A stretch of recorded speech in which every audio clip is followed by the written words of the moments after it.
Bonsoir chers abonnés, ça fait plaisir de vous retrouver pour notre 14e numéro concernant la présentation du peuple Diola depuis ses origines égyptiennes jusqu'à la Casamance d'aujourd'hui. Voilà, donc nous en étions justement au faux prophète dans le cadre de la présentation du peuple Diola dans ses premières heures de la colonisation de l'Égypte. Je vous avais dit concernant les faux prophètes que Joseph est un faux prophète. Voilà, donc il y a aussi Jésus qui est un faux prophète, c'est lui l'antéchrist en fait. Voilà, donc vous allez voir, il y a beaucoup de nébuleux autour de Jésus, notamment le fait qu'il ne soit même pas africain. Et malgré le fait qu'il ne soit pas africain, il y a toujours le débat concernant la couleur de sa peau. Est-ce qu'il était noir ou est-ce qu'il n'était pas noir? Voilà, donc c'est une question que l'Église ne prend pas le soin de répondre à cette question.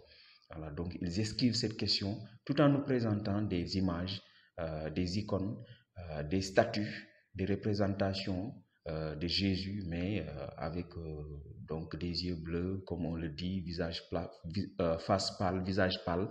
Voilà, donc comme on le dit, avec des yeux bleus, des cheveux fins. Voilà, donc ça, c'est ce que l'Église catholique nous présente. Mais il faut savoir que Jésus, n'empêche, est un faux prophète. C'est un faux prophète. Si vous regardez dans les évangiles, pratiquement il y a énormément, il n'y a pas un seul chapitre dans lequel on ne va pas trouver du nébuleux. Voilà, donc il y a énormément de falsifications dès lors que le message qui est dispensé dans les évangiles n'a pas été, ils vous diront que ça a été écrit en hébreu, c'est ce qu'ils vous diront. Ensuite, ils vous diront que Jésus lui-même, il était araméen. Voilà, donc, mais on ne vous dira pas que le message était écrit en araméen. Voilà, donc ça déjà, ça devient très nébuleux parce que Jésus, qui était araméen, qui s'exprimait peut-être en araméen d'après leur dire, voilà, donc, mais le message, il va être écrit pour la première fois en hébreu. Alors, il faut se poser la question vers qui le message est destiné. Parce que si la personne qui vient, il s'exprime en araméen, et puis le message, il est écrit en hébreu, et pratiquement simultanément, il est écrit en hébreu et en grec. Voilà, donc il faut se poser la question de savoir à qui le message est-il destiné. Vous savez, s'il fallait ressortir tout ce qu'il y a de nébuleux autour de ce Jésus-Christ, voilà, vous allez vous rendre compte à l'évidence que ce Jésus-là, c'est lui-même l'antéchrist. Voilà. Concernant l'indice que le vrai Jésus, c'est-à-dire le père fondateur de l'Égypte, celui qui fait partie des pères fondateurs de l'Égypte, va donner concernant l'égratignure au niveau de son œil, ça c'est quelque chose de caché. Mais si vous allez chez les Layènes de Yoff et Cambérène, vous allez voir, on évoque cela, que Jésus avait une égratignure au niveau d'un œil. Voilà, donc cette égratignure-là, voilà, donc il l'a eu dans des échauffourées, dans le jardin des Oliviers, dans la nuit du jeudi au vendredi, précédant son arrestation et son jugement. Voilà, donc il va y avoir des échauffourées et avec une épée, donc il se fera donc égratigner un œil. Mais la Bible ne nous présente pas cette égratignure de cet œil. La Bible nous dira que voilà, donc c'est l'un de ses disciples à qui l'on a tranché une oreille. Voilà, donc et puis mais il y a quelque chose que vous n'allez pas remarquer, c'est que lorsque Jésus sera atteint et qu'il va saigner, donc beaucoup de gens, ceux qui étaient avec lui, vont se rendre compte que c'était quelqu'un qui était vulnérable et ils vont prendre la fuite. C'est pourquoi vous allez voir, il ne va pas y avoir de résistance. La résistance ne va pas apparaître parce que tout simplement Jésus a été atteint. Voilà, donc il a fait des miracles, c'est ce qu'ils disent, il a fait des miracles, voilà, donc il a ressuscité des gens, les gens le prenaient pour quelqu'un d'invulnérable, voilà, donc ça c'est quelque chose, d'ailleurs il n'a pas été le premier personnage à se faire passer comme ça, voilà, mais il faut savoir que le vrai Jésus fait partie des pères fondateurs de l'Égypte, et parmi le clergé de ceux-là qui ont fondé l'Égypte, il aura été le plus âgé, il n'a pas été le premier à être roi. Non, mais c'est dans sa maisonnée, dans sa lignée que sortira la deuxième dynastie de l'Égypte. C'est la dynastie des Djoser et également aussi la dynastie des Khufu.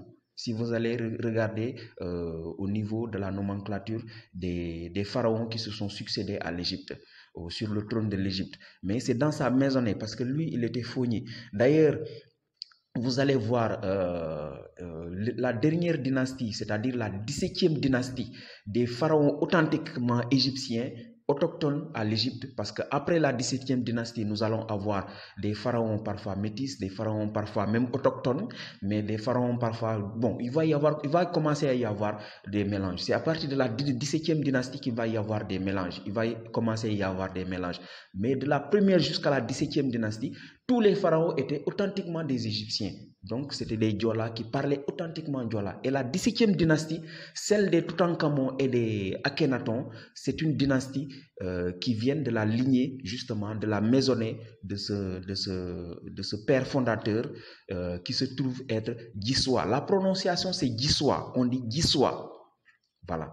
Donc, vous entendrez toutes les formes de prononciation. On vous dira Jésus, on vous dira Jesus, on vous dira Yeshua, on vous dira Yeshua Mashiach. On entendra toutes les formes de prononciation, mais il s'appelait tout simplement Giswa. Giswa, ça signifie l'oiseau, ou bien Ata Siswaso. On disait Ata Siswaso, c'est-à-dire le maître des cieux, celui qui maîtrise le ciel. Voilà. Donc, il avait la particularité d'être quelqu'un. D'abord, il connaissait la médecine traditionnelle, il connaissait les plantes, il connaissait tout ce qui pouvait soigner. Donc, et il avait aussi la capacité d'apprivoiser les oiseaux. Les oiseaux venaient se mettre sur lui de façon miraculeuse. C'est lui qui avait cette particularité-là. Et il avait aussi la particularité d'être furtif. C'est quelqu'un qui pouvait apparaître et disparaître à vue d'œil. Enfin, en tout cas, c'est comme ça que voilà, donc l'histoire nous le présente. Et ça, même avec le faux prophète Jésus dans la Bible, vous allez voir, ceux qui vont falsifier l'histoire vont tenter de remettre cela, c'est-à-dire de reproduire ce miracle-là, que très peu de gens voient dans la Bible. Hein. Quand vous lisez cela dans la Bible, il y a très peu de gens qui remarquent ce miracle de Jésus. C'est l'un des miracles qui n'ont pas été évoqués dans la Bible concernant Jésus. C'est-à-dire que c'est quelqu'un qui avait la capacité de disparaître. Par exemple, il va dans un temple, voilà, donc il y a des vendeurs qui sont là dans le temple, il vient, il met le désordre, et puis on le cherche, il disparaît. C'est quelqu'un qui disparaît. Mais quand on le fait ressortir dans la Bible, l'objectif ici, c'est d'amener les gens à dire que quelque part, ce prophète-là était un lâche. Voilà ce que l'on veut faire. Donc c'est pour dénigrer le vrai prophète. On remet ce même miracle-là avec le faux prophète. Mais il y a très peu de gens qui le remarquent dans la Bible, qui remarquent que Jésus était quelqu'un de furtif et qui pouvait disparaître à vue d'œil. Le vrai Jésus, c'était quelqu'un qui disparaissait réellement, qui savait le faire. Bon, je ne vais pas aller beaucoup plus en détail concernant ces détails concernant le vrai prophète Jésus qui s'appelait Giswa, mais ceux-là qui auront l'occasion de bien lire la Bible, parce qu'il s'agit de lire correctement la Bible pour pouvoir faire cette remarque-là. Effectivement, le vrai Jésus, il avait des capacités de guérir. Il connaissait des secrets.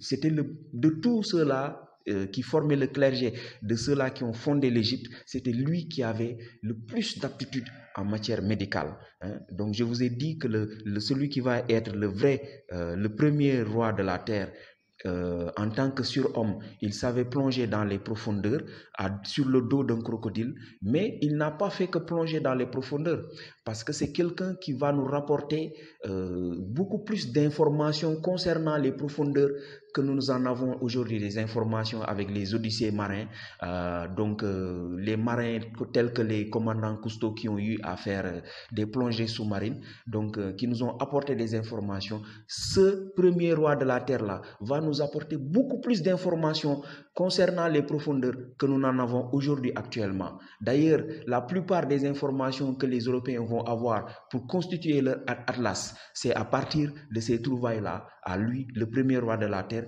que nous allons avoir ces informations-là. Par exemple, la baleine, le mot baleine, c'est un mot qui vient du Diola baleine, c'est-à-dire le poisson qui fait gicler de l'eau. En Diola, baleine signifie faire gicler. Voilà, donc gicler, c'est le poisson qui fait gicler l'eau de mer. C'est comme ça ça qu'on le reconnaît. Bon, il y a des gens qui vont s'imaginer que c'est une coïncidence, mais je reviens pour la suite.